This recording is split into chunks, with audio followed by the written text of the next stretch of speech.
Hello friends, मैं यशवंत स्वागत करता हूं आप लोगों का अपने यूट्यूब चैनल नॉलेज बुक में।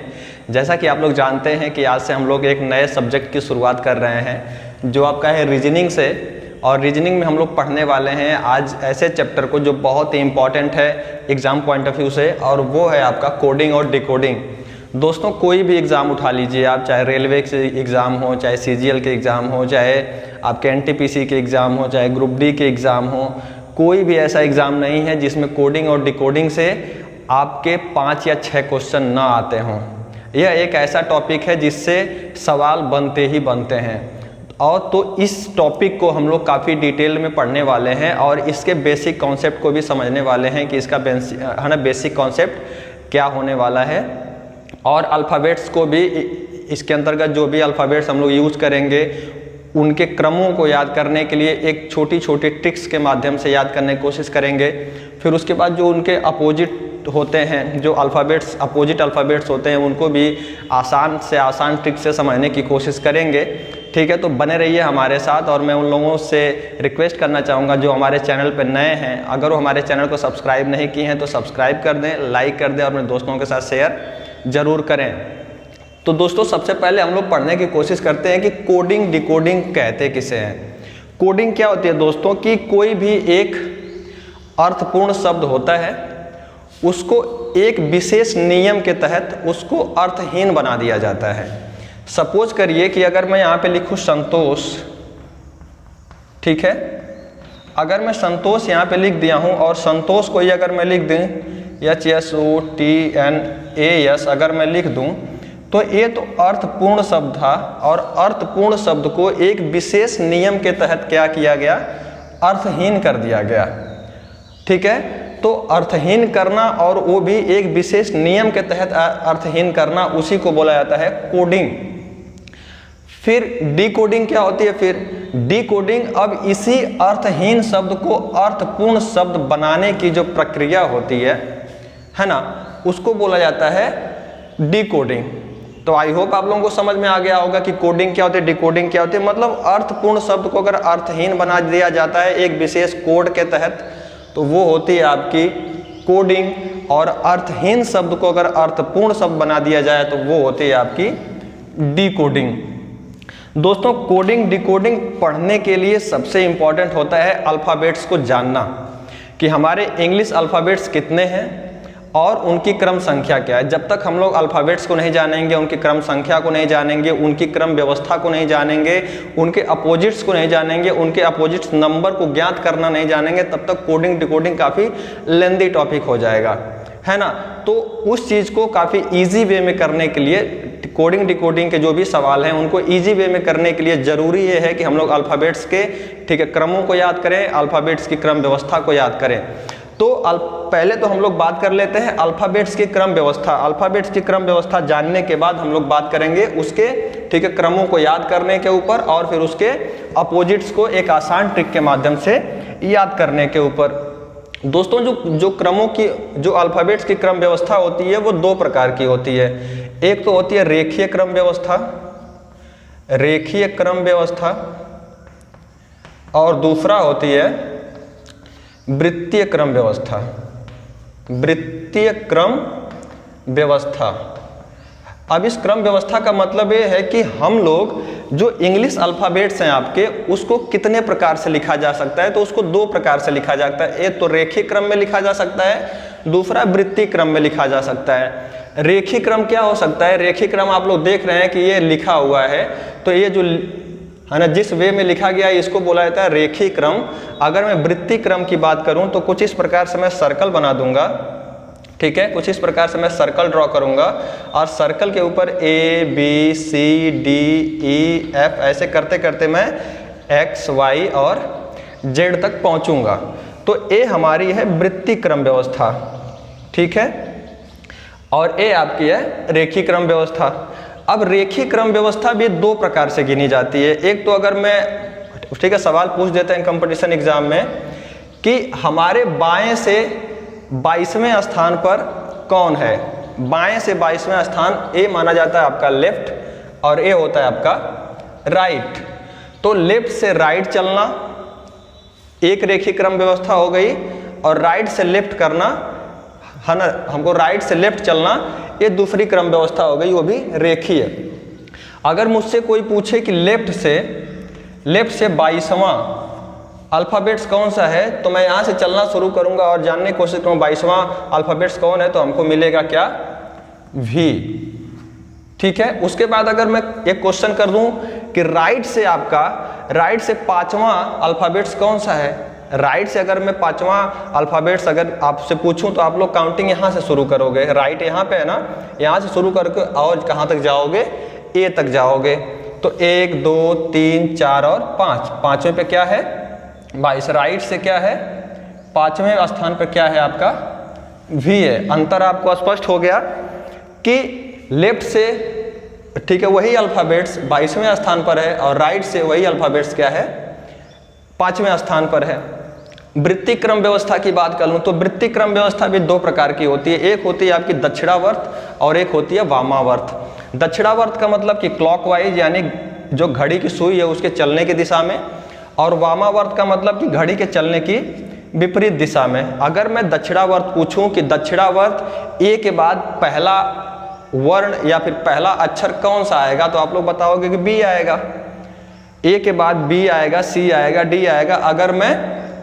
अगर मैं दक्षिणावर्त चलूं, अगर मैं पूछूं कि अगर मैं वामावर्त चलूं तो पहला है ना अल्फ़ाबेट, दूसरा अल्फ़ाबेट, तीसरा अल्फ़ाबेट कौन आएगा, तो आप बताओगे कि जेड आएगा, वाई आएगा, एक्स आएगा।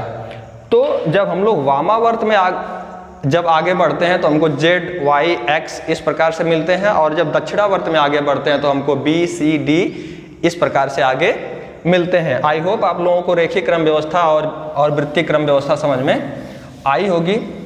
दोस्तों अब हम लोग बात कर लेते हैं इसके अल्फ़ाबेट्स को याद करने के ऊपर कि अल्फ़ाबेट्स की क्रम को कैसे याद किया जा सकता है और उनकी जो कोडिंग की गई है 1 2 3 4 5 6 उनको कैसे याद किया जा सकता है। तो एक छोटी छोटी ट्रिक्स है जो आप अपने दिमाग में रख सकते हैं और इस ट्रिक के माध्यम से इसको याद कर सकते हैं। तो चलिए उन ट्रिक को सीखने की कोशिश करते हैं। दोस्तों एक छोटे से छोटा लड़का भी 1 से लेकर के 5 तक के तो अल्फ़ाबेट्स को जान ही जाता है कि A का 1 होता है, B का 2 होता है, C का 3 होता है, D का 4 होता है और E का 5 होता है। तो हम लोग इन पांचों को छोड़ देते हैं आप लोगों के ऊपर, फिर यहाँ से हम लोग क्या करते हैं कि ट्रिक को ड्रॉ करना शुरू करते हैं। जैसे आपका F है, F से क्या हो गया आपका फिक्स, और फिक्स से ही याद करते हैं आप लोग, ठीक है कर सकते हैं क्या 6, फिक्स और फिक्स से याद कर सकते हैं 6 और F का कोड होता है 6। उसके बाद G7 इंडिया जैसे डेवलप कर रहा है वो दिन दूर नहीं है जब हम लोग है ना G7 पे काम करेंगे, है ना। जो G7 सबमिट होती है उसको आधार बना करके आप लोग G7 याद कर सकते हैं, है ना G7। अब H का 8 है, H को अगर मैं 8 लिखूं, अगर H को मैं यहाँ भी लिख दूं, ठीक है, तो ये दोनों तो दिखने में सेम लग रहे हैं। अगर मैं यहाँ से कुछ इस प्रकार से अगर इसको जोड़ दूं तो ये क्या हो जाएगा 8 बन जाएगा। तो H को इस प्रकार से भी आप याद कर सकते हैं कि H का कोड कितना होता है 8 होता है। I का होता है 9, अगर इस पे मैं यहाँ पे लिख दूं I know कि मैं तुम्हें जानता हूँ, I know you, तो I का क्या हो जाएगा 9, और इस ट्रिक के माध्यम से आप I का कोड याद कर सकते हैं। अब J और K का कोड याद करने के लिए एक बहुत ही आसान ट्रिक मैं आपको देता हूं दोस्तों, क्योंकि आजकल जम्मू कश्मीर में जो है तनाव बहुत ज़्यादा रहते हैं हिंदुस्तान और पाकिस्तान के बीच में। तो इसको बना सकते हैं कि जम्मू कश्मीर में, ठीक है, J एंड K में 10-11 गोलियां, 10-11 क्या गोलियां रोज चलती हैं, रोज क्या करती हैं चलती हैं। जम्मू कश्मीर में 10-11 गोलियां रोज चलती हैं। J से जम्मू, K से कश्मीर, और वहाँ पे 10-11 गोलियां रोज चलती हैं। तो J का हो जाएगा 10 और K का हो जाएगा 11। L का देखते हैं, L होता है लायन, लायन होता है शेर, और जब शेर क्या होता है जब तक पिंजरे में होता है तब तक तो हमें डर नहीं लगता, लेकिन जैसे ही पिंजरे से बाहर आता है हमारे 12 बज जाते हैं। हमारे कितने बज जाते हैं 12 बज जाते हैं हमारे। जैसे ही शेर पिंजरे से बाहर आता है और दहाड़ता है, वैसे ही हमारे 12 बज जाते हैं। तो इस ट्रिक के माध्यम से आप लोग यल का याद कर सकते हो कि यल से होता है लायन, और लायन को देखते ही हमारे 12 बज जाते हैं। ठीक है, एक गाना आया था, ठीक है, तेरी मेरी मेरी तेरी, है ना, तेरी मेरी मेरी तेरी, प्रेम कहानी भी आया था। तो उसी को ध्यान में रखते हुए हम लोगों ने एक ट्रिक बनाया है यहाँ पे कि मेरी तेरी, अभी तेरी मेरी नहीं चलेगा, अब मेरी तेरी चलेगा।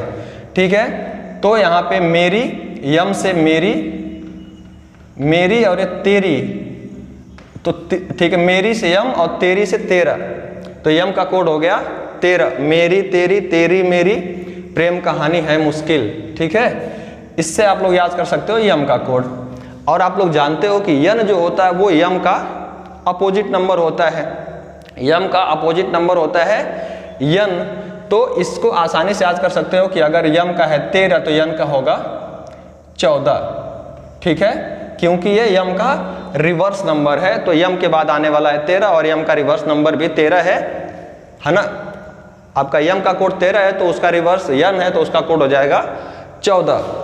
अब दोस्तों यहाँ पे क्या हुआ है कि ओ को, यहाँ वो ओ को और आर और यस को, इन तीनों को मैं एक साथ ऐड करता हूँ, तीनों को एक साथ ऐड करता हूँ और एक ट्रिक बनाने की कोशिश करता हूँ। क्या कि 15 से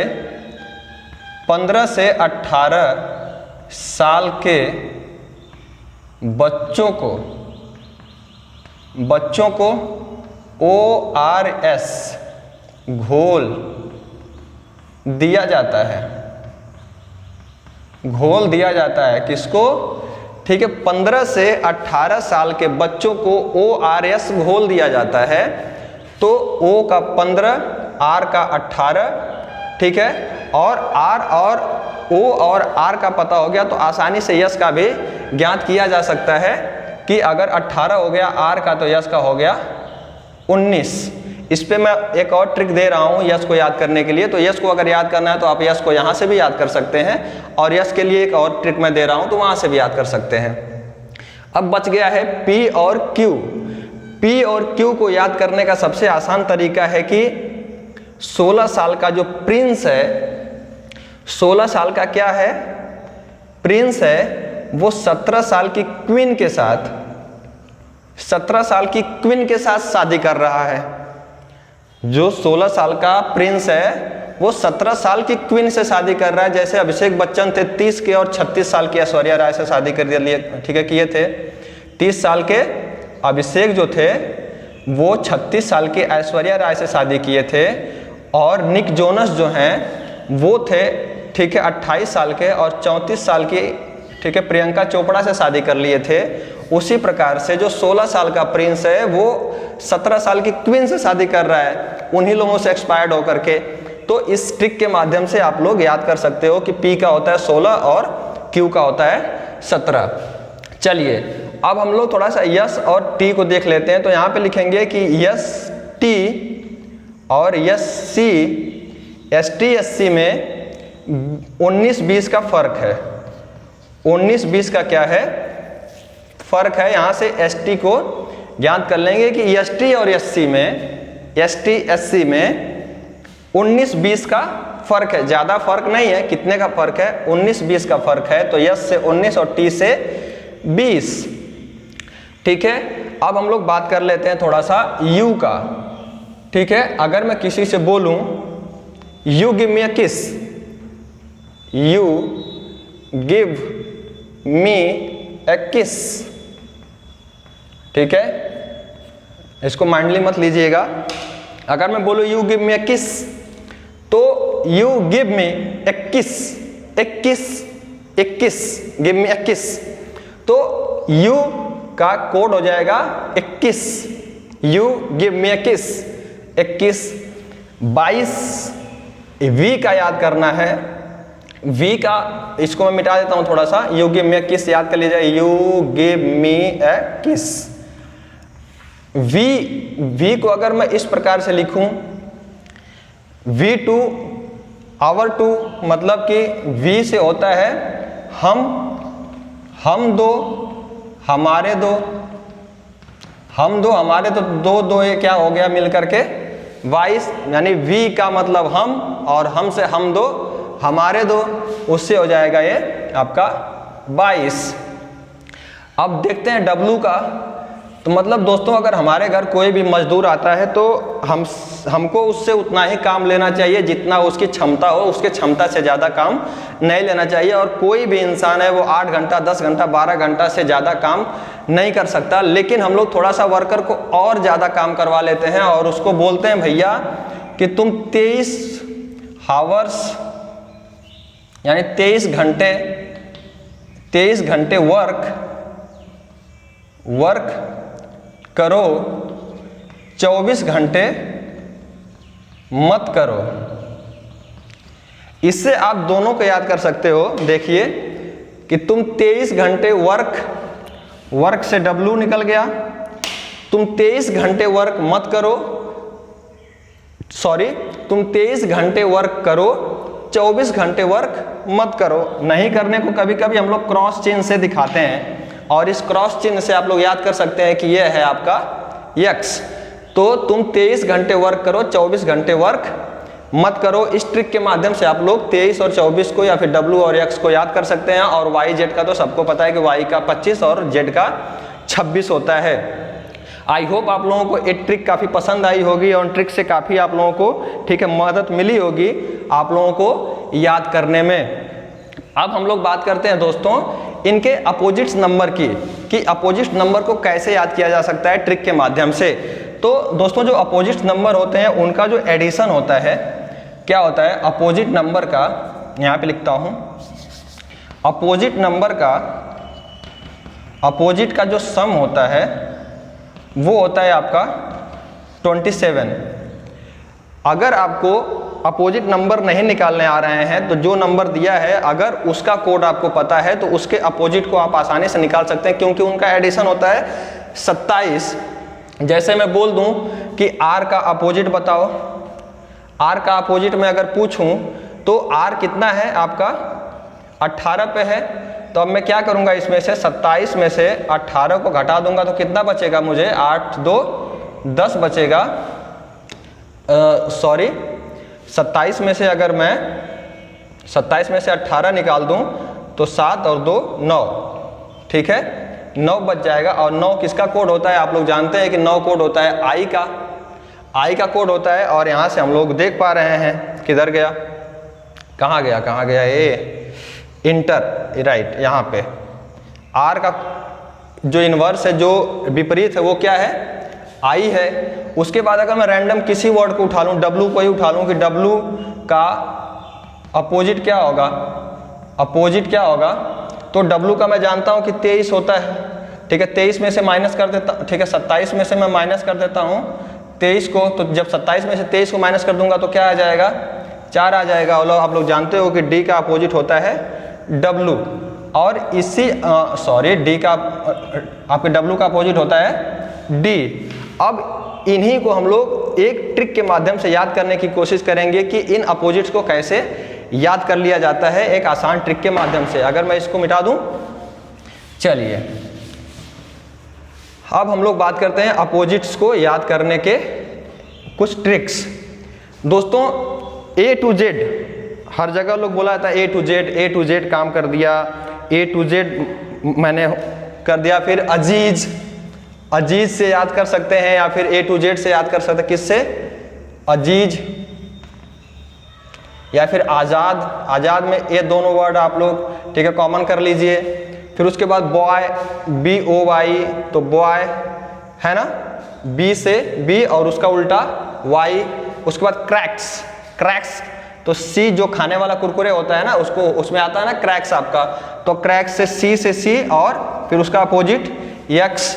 फिर उसके बाद ड्यू हो गया तो D से D और W इसमें, और इसको आप लोग बोल सकते हैं दूध वाला भी बोल सकते हैं, दूध वाला भी बना सकते हैं। और भी कोई आपके दिमाग में है तो भी बना सकते हो आप। इवन में E और V, इवन या फिर EVM मशीन, है ना। चाहे आप ईवीएम याद कर लो या फिर ईवीएम मशीन याद कर लो, तो उसमें ई और वी जो होगा वो एक दूसरे के अपोजिट होंगे। फुल में एफ यू को ले लो या फिर फन कर लो, है ना, फन में एफ यू ले लो, तो एफ यू, तो एफ के अपोजिट क्या हो जाएंगे, यू हो जाएंगे। तो इससे आप लोग याद कर सकते हो। ग्रेट याद करो या फिर जीटी रोड याद कर लो, है ना, या तो ग्रेट याद करो या फिर जीटी रोड याद कर लो। हाई स्कूल, एच का अपोजिट यस, हाई स्कूल याद कर लो या फिर हिल्स स्टेशन याद कर लो। हिल्स स्टेशन आपको अगर ज़्यादा पसंद है हिल्स स्टेशन तो उसको भी याद कर सकते हो कि एच का अपोजिट यस होता है। इंटर याद करो या फिर इंडियन रेलवे कर लो। इंडियन रेलवे से आई और आई का अपोजिट आर, और यहाँ पे इंटर भी कर सकते हो, तो इंटर में आई और ए आर, या फिर आप बोल सकते हो इंडियन रेलवे, इससे भी आप लोग आसानी से याद कर सकते हो।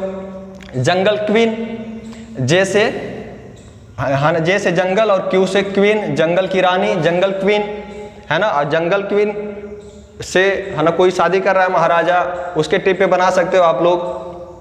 फिर क्या हुआ यहाँ पे, कुर्ता पजामा, ठीक है। कुर्ता पजामा को अगर आप नहीं याद कर सकते तो कानपुर याद कर लीजिए, काफ़ी फेमस है। के से के और पी से पुर, के से काम और कान और पी से पुर, यानी दोनों मिलकर के कानपुर, काफ़ी फेमस वर्ड है, को आसानी से याद भी हो जाएगा कानपुर। एक इसको नहीं याद होगा। इसमें दो चीज़ें मिल गई हैं लव में, वाह, लव में दो चीज़ें मिल गई। यल का अपोजिट वो ओ हो जाएगा, और वी का अपोजिट तो ई आपको पता ही है, तो इससे दो चीज़ें मिल जाएंगी लव से, ठीक है। यल का अपोजिट ओ और वी ई, ठीक है। और मैन आप लोग जानते हैं, यो मैन, यम ए यन, तो यम का उल्टा होता है यन। तो इन सारी ट्रिक्स के माध्यम से आप लोग अपोजिट्स को भी काफ़ी आसानी से याद कर सकते हो। आज़ाद या अजीज से A to Z, boy B O Y, B और वाई एक दूसरे के अपोजिट। क्रैक्स, ड्यू, इवन या फिर EVM, full, great, high school, inter, jungle queen, kurta pyjama, love, man, या फिर इसको ए टू जेड को आज़ाद बोल दीजिए, बॉय को बॉय ही रहने दीजिए, क्रैक्स को क्रैक्स ही रहने दीजिए, ड्यू को दूध वाला कर दीजिए, इवन को ईवीएम मशीन कर दीजिए, फुल को, ठीक है, फन भी कर सकते हैं। फिर ग्रेट को जीटी रोड कर दीजिए, हाई स्कूल को हिल्स स्टेशन कर दीजिए, इंटर को इंडियन रेलवे कर दीजिए, जंगल क्वीन को जंगल क्वीन ही रहने दीजिए। कोई अपने हिसाब से अगर आपके दिमाग में कोई थॉट आता हो तो कर लीजिए, कुर्ता पजामा या फिर कानपुर कर लीजिए, लव को लव ही रहने दीजिए, इससे अच्छा तो कुछ है नहीं। और मैन को मैन ही रहने दीजिए, यम का उल्टा होता है यन। ये सारी चीज़ें आई होप आप लोगों को कंफर्म हो गई होंगी कि अभी जो क्रम संख्या होती है अल्फ़ाबेट्स की वो कौन कौन से होते हैं, फिर उसके बाद अपोजिट नंबर भी आप लोगों को काफ़ी आसानी से याद हो गए होंगे। दोस्तों अब हम लोग बात करेंगे क्वेश्चन पैटर्न के ऊपर कि क्वेश्चन किस प्रकार के आते हैं इसमें और कहाँ कहाँ से क्वेश्चन बनाए जाते हैं। इन चीज़ों को आप लोग रिवाइज कीजिएगा, एक बार नहीं, दो बार नहीं, 3 बार रिवाइज कीजिएगा, ये कंठस्थ हो जाएगा। और ये सिर्फ कोडिंग डिकोडिंग में ही नहीं, ये आपके सीरीज में भी काम आने वाला है, लुप्त संख्याओं में भी काम आने वाला है, हर जगह काम आने वाला है आपका ये अल्फ़ाबेट्स का क्रम और अल्फ़ाबेट्स का अपोजिट और अल्फ़ाबेट्स के कोड। तो चलिए अब हम लोग बात कर लेते हैं कि क्वेश्चन के टाइप पे। दोस्तों जो कोडिंग डिकोडिंग के क्वेश्चंस हैं वो 3 प्रकार से बनाए जाते हैं। कौन कौन से होते हैं? एक तो आपकी होती है लेटर कोडिंग, ठीक है। नंबर 2 होती है नंबर कोडिंग,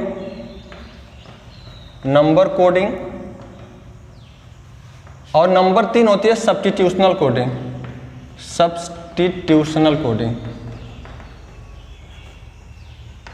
ठीक है। अब एक होती है लेटर कोडिंग, एक होती है नंबर कोडिंग, एक होती है सब्स्टिट्यूशनल कोडिंग। अब इसमें क्या होता है, इसमें दोस्तों सिर्फ अल्फ़ाबेट्स दिए होते हैं और अल्फ़ाबेट्स के भी कई प्रकार होते हैं देने के। एक तो कॉमन लेटर कोडिंग, इसमें पहला आता है कॉमन लेटर कोडिंग। उसके बाद आता है दूसरा इसमें रीअरेंजमेंट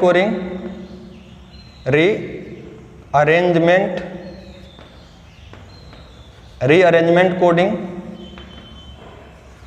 नंबर 3 आता है आपका, इसमें opposite letter coding. Opposite letter coding, opposite letter coding. उसके बाद चौथा नंबर आता है आपका, ठीक है, पैटर्न कोडिंग, ठीक है, पैटर्न लेटर कोडिंग, ठीक है। इसमें क्या होता है कि अल्फ़ाबेट्स को या तो कॉमन कर दिया जाएगा तो कॉमन लेटर कोडिंग, या फिर उसको रीअरेंज कर दिया जाएगा तो रीअरेंजमेंट कोडिंग, अपोजिट कर दिया जाएगा तो अपोजिट लेटर कोडिंग, या फिर उसको एक पैटर्न के आधार पर सजाया जाता है तो उसको बोला जाता है पैटर्न लेटर कोडिंग। और इसमें सबसे ज़्यादा इंपॉर्टेंट है पैटर्न लेटर कोडिंग। यहाँ से कुछ कम क्वेश्चन आते हैं, इसमें से ए बहुत इंपॉर्टेंट है, रीअरेंजमेंट कोडिंग। और इसके बाद आता है पैटर्न लेटर कोडिंग। और पैटर्न लेटर कोडिंग भी दो प्रकार के होते हैं, एक तो होता है ऑड और दूसरा होता है इवन। इन सारी चीज़ों पे हम लोग बात करने वाले होते हैं। फिर उसके बाद नंबर कोडिंग आता है, ठीक है। नंबर कोडिंग में आपके अल्फ़ाबेट्स के कुछ नंबर है ना, नंबर्स के साथ कोड कर दिया गया रहेगा उनको, और पूछेगा कि अगर इसका नंबर कोडिंग इतनी है तो इसका नंबर कोडिंग आप बताइए। अगर मैं बोल दूं कि मैन का है ना, मैन की नंबर कोडिंग अगर 20 है तो स्पोर्ट की बताइए, है ना। अगर मैं बोल दूं कि ग्रेट की नंबर कोडिंग अगर 30 है तो फादर का बताइए, है ना। कुछ इस प्रकार से क्वेश्चन आते हैं। तो एक क्वेश्चन जो होते हैं वो नंबर कोडिंग से रिलेटेड रहते हैं, ठीक है। अगर मैं लिख दूं this is a cow, this is a cow, इसको मैं लिख दूं तू, मी, टे, रे। फिर this is your, this man is not good, इसको मैं लिख दूं तू, मी, पे, से। फिर मैं पूछता हूँ कि दिस का कोड बताइए। तो इस प्रकार की जो कोडिंग्स आती है, जो है ना कोडिंग डिकोडिंग्स आती है, वो होती है आपकी सब्स्टिट्यूशनल कोडिंग। तो एक एक करके हम लोग डिस्कस करेंगे कि लेटर कोडिंग क्या होती है, नंबर कोडिंग क्या होती है और सब्स्टिट्यूशनल कोडिंग क्या होती है। उसके बाद हम लोग लेटर कोडिंग में देखेंगे कि कॉमन लेटर कोडिंग क्या होती है, रीअरेंजमेंट लेटर कोडिंग क्या होती है, अपोजिट नंबर है ना, अपोजिट लेटर कोडिंग क्या होती है, और पैटर्न लेटर कोडिंग में ऑड और इवन लेटर कोडिंग क्या होती है, ठीक है दोस्तों। जो कॉमन लेटर कोडिंग होती है, कॉमन लेटर कोडिंग को आप समझ सकते हो कि कॉमन लेटर कोडिंग में अगर मैं लिख दूं, यहाँ पे अगर मैं लिख दूं स्टोव लिख दूं, और स्टोव को अगर मैं, ठीक है, कोड दे दूं FNBLR, और मैं पूछूं आपसे कि वोल्टेज का कोड क्या होगा, या वोल्टेज का कोड क्या होगा, तो आप लोग क्या करेंगे। जो कॉमन लेटर कोडिंग होता है, कॉमन लेटर कोडिंग का मतलब ये है कि इसके स्थान पे F, T के स्थान पर N, O के स्थान पर B, V के स्थान पर L और E के स्थान पर R को कोड किया गया है। और इसमें देखेंगे कि जितने भी यहाँ पे लेटर लिखे गए हैं वो, ठीक है, वही सारे लेटर इसके अंदर भी हैं, और उन्हीं के अपोजिट नंबर को पूछा हुआ है वो, ठीक है। तो उनका जो, ठीक है, उन्हीं का जो कोड किया गया है उनको पूछा है। तो आप लोग समझ जाएंगे कि जो, ठीक है, कोड इसमें है, जो लेटर इसमें है वही लेटर क्या है, इसमें भी है, और जो कोड इनको किया गया है उन्हीं का कोड ये भी होगा। तो V की जगह पे क्या है आपका L, O की जगह पे क्या है B, T की जगह पे क्या है आपका N, T की जगह पे क्या है, सॉरी अभी L है ना, तो L की जगह पे क्या है आपका स्टोव है ना। इसमें क्या दिया था, स्टोव और वोल्टेज है ना, हाँ। तो यहाँ पे L, ठीक है, L का कोड क्या है, देखिए यहाँ पे अपोजिट वाला L का कोड V हो गया, और T का कोड क्या हो गया, N हो गया, E का कोड क्या हो गया, R हो गया, और S का कोड क्या हो गया, F हो गया। तो कुछ इस प्रकार से हम लोग इसको अरेंज कर पा रहे हैं। अगर नहीं समझ में आया तो फिर से देख लीजिए। स्टोव को अगर मैं, है ना, इस कोड के साथ अगर मैं रिप्रेजेंट करूं तो फिर इसी को क्या कर दिया गया है, उसमें, ठीक है, अदला बदली कर दी गई है, और कोड वही है, जो कोड इसके साथ है वही कोड इसमें भी है। तो सिर्फ इसके जगह पे क्या कर दिया जाएगा, जो जो कोड यूज किए गए हैं उनको लिख दिया जाएगा। तो इसको बोला जाता है common letter coding, common letter coding. अब बात करते हैं कि रीअरेंजमेंट कोडिंग क्या होती है। रीअरेंजमेंट कोडिंग में अगर मैं लिखूं यहाँ पे, ठीक है, अगर मैं लिखूं एक BREAKTHROUGH, अगर मैं लिखूं कि इसकी जो कोडिंग है वो है RBEAETKRHUOHG है, तो फिर डिस्ट्रीब्यूशन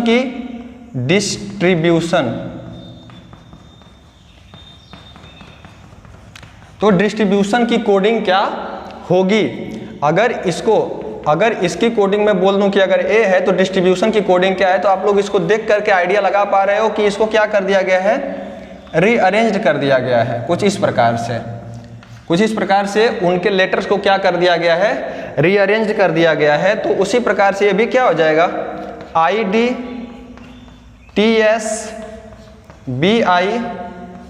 है ना, TU, उसके बाद इसमें कोई छूटा क्या वर्ड, TRI ना, TRIBUTION।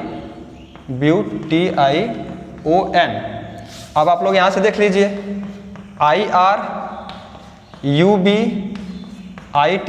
और O और यहाँ पे N, तो ए हो गई आपकी रीअरेंजमेंट कोडिंग।